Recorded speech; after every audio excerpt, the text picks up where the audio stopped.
Happy Monday, everybody. I'm super excited to be here with you this week. And this week, I have two very special guests.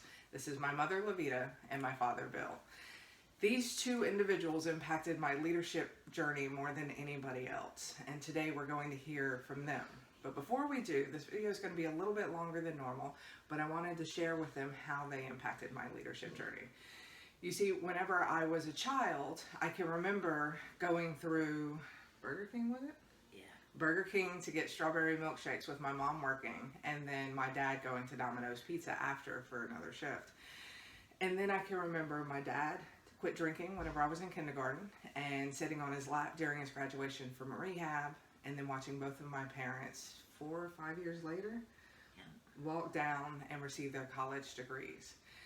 So when you're looking at how do you impact your world, they were a great role model for this. They didn't let anything stop them, and they taught my brother and I this as well. So the first principle of the MAGIC principle is manage yourself first, and it comes directly from observing them and seeing how they interact with their world. So I have a couple of questions for you.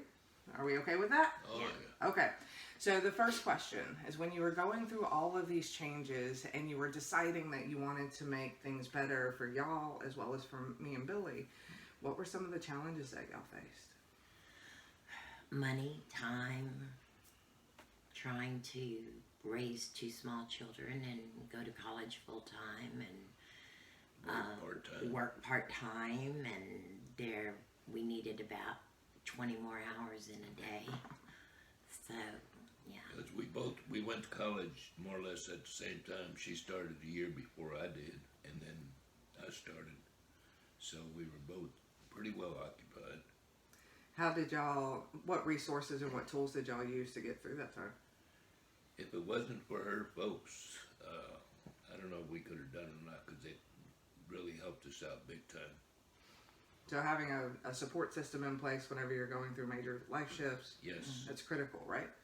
Now, you've both been in leadership positions. Daddy, you retired as the director of a drug and alcohol abuse treatment center. And Mama, you're a registered nurse, do charge nurse, and do different things like that. Sometimes. Yeah. So what are some of the tips or tricks that you've used in your leadership career to make your frontline employees' lives a little bit better?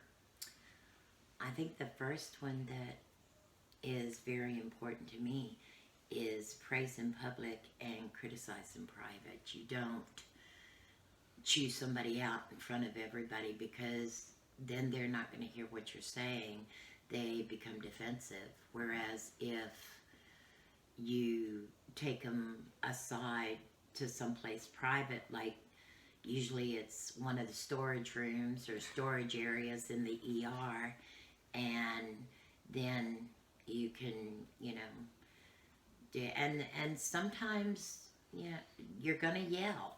I mean, it depends on what it was, but you don't get ugly with them.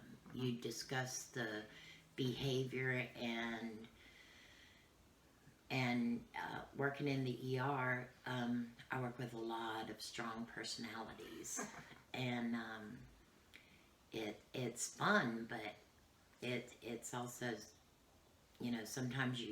sometimes take an hour or two to get your mad off before you talk to somebody. What's your tip, then? For me, the most beneficial thing was utilizing on my experiences. In my case, drinking and doing things I shouldn't do, and turning that around so that I could empathize with the people coming through treatment. Mm-hmm. My staff, I wouldn't ask them to do anything that I hadn't done first, and that I wasn't willing to do, because I think you need to set the example. And I've always utilized that in my leadership career too. I remember being on the streets at Disney dancing with all of the cast members, and one of my managers said, "It's really great that you'll get out there and make a fool out of yourself like that." And I didn't know how to take it at the time, but I knew if my cast members had to be out there dancing, that was actually one of our requirements for that particular evening. And it only made sense that I was doing it with them. All right. And then the last question, if you were speaking to somebody who's new on their leadership journey or had been a leader for maybe 5 or 10 years but wasn't getting the results that they were looking for, what piece of advice would you give them? Listen to your staff. Because these people have lives outside of work, and sometimes they're going to come in just like you.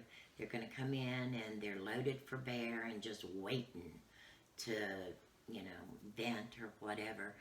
And it doesn't, it's not a sign of weakness or a sign of anything if you just go up, pull them aside and say, hey, what's going on and how can I help? You might not can help, but you never know.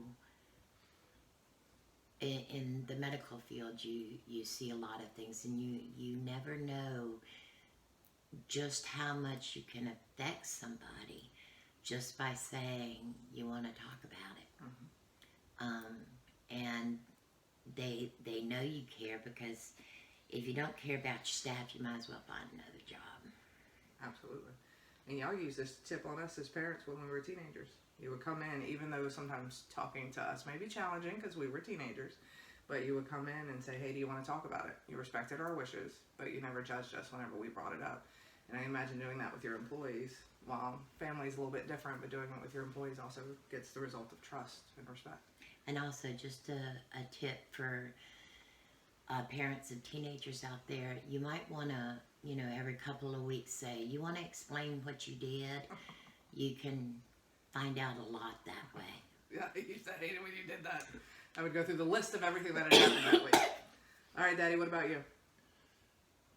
For me, being willing to change and make changes in my everyday values and mores as far as discipline goes. I spent 9 years in the Army, and the military discipline does not always work in civilian life. And after 5, 7, 8 years of doing the same thing, if it's not working, be willing to change. And when all else fails, follow the instructions. Right. Well, that kind of brings us to the manage yourself first, right? If you're not happy with your situation and what's going on, don't look outside at external factors.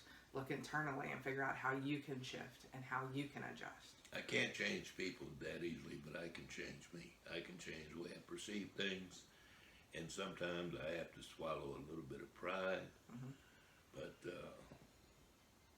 I'm not always right. Most of the time, but I'm not always right. I've learned that. Well, thank you very much for being here. Is there anything else you wanted to add to my growing audience? No, except we're very proud of you. Thank you. You are an amazing woman, and we are extremely proud of what you're doing, and you're a very good leader. Well, I had 2 very good leaders to learn from. And you are my favorite daughter. You're my favorite father. What he's not saying is I'm his only daughter.